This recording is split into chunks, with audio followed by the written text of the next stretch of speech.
What's the meaning of befog?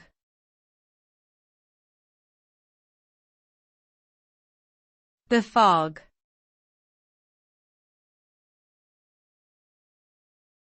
Befog.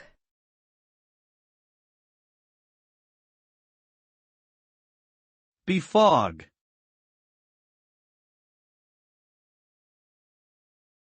Befog.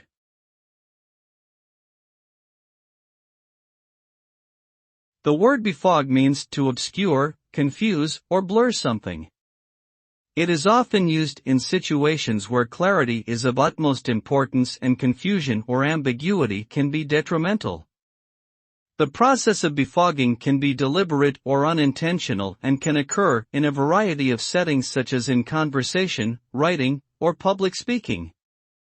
In some cases, the objective of befogging is to manipulate or deceive others, while in other instances, it may simply be the result of poor communication skills or a lack of understanding.